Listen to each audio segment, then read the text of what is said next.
décision qui a été prise récemment par la commission de recours de la fédération. Le recours à la décision de la commission de discipline de la Ligue.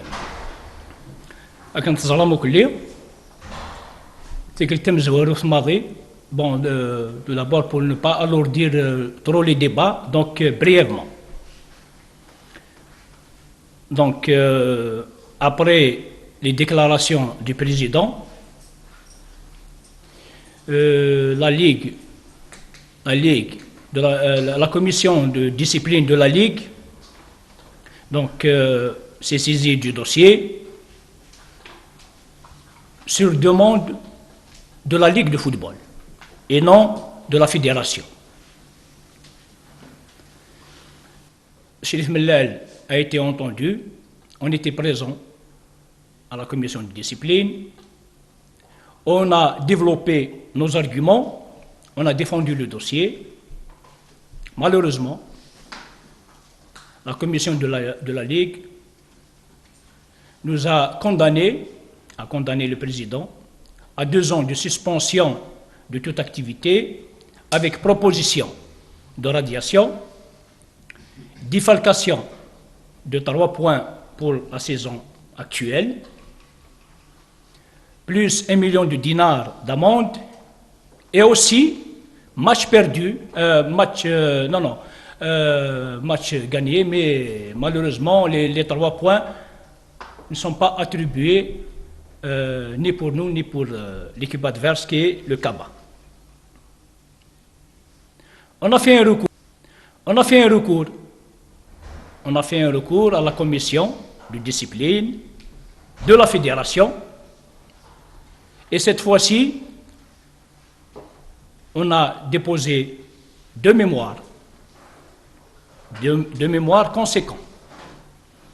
On a expliqué et argumenté que la décision est irrégulière.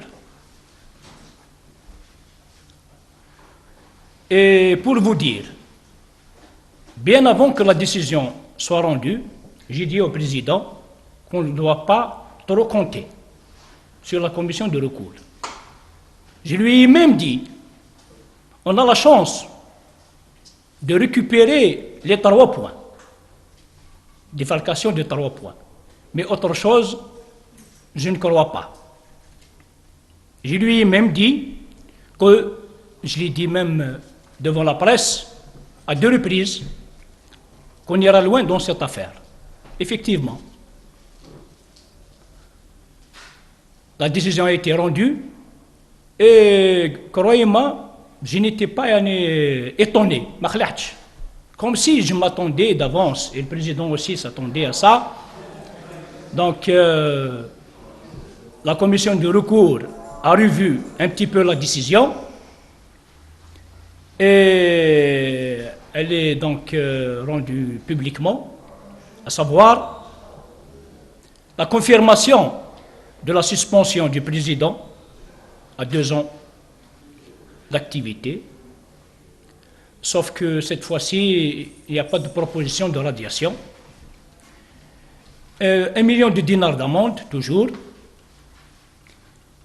Et bien sûr, donc, la commission de recours a annulé la décision concernant défalcation de 3 points. Comme on est sûr de nos arguments, on l'a déjà annoncé, on va suivre toutes les étapes qu'il faut pour réhabiliter le président et aussi réhabiliter la GSK. Parce qu'encore une fois, cette décision, nous ne la méritons pas. Et les délais sont en cours. On va saisir donc le TAS. On va saisir le TAS. Et ça me rappelle, sincèrement, ça me rappelle l'affaire Ebossé. Ça me rappelle l'affaire Ebossé. Le TAS local ou le TAS de Lausanne. Ça me rappelle l'affaire Ebossé parce qu'à l'époque, personne ne voulait nous écouter ici. Ni au niveau de la Ligue, ni les 2 commissions ni les deux commissions, que ce soit la commission de discipline de la Ligue, ni la commission de recours, et non plus le TAS. Personne n'a voulu nous écouter. Et il a fallu attaquer la décision rendue par la CAF, la Confédération africaine de football, devant le TAS pour réhabiliter la JSK à l'époque, en 2014, pour réhabiliter la 2015. La décision a été rendue avril 2015 pour réhabiliter la JSK et lui permettre de jouer.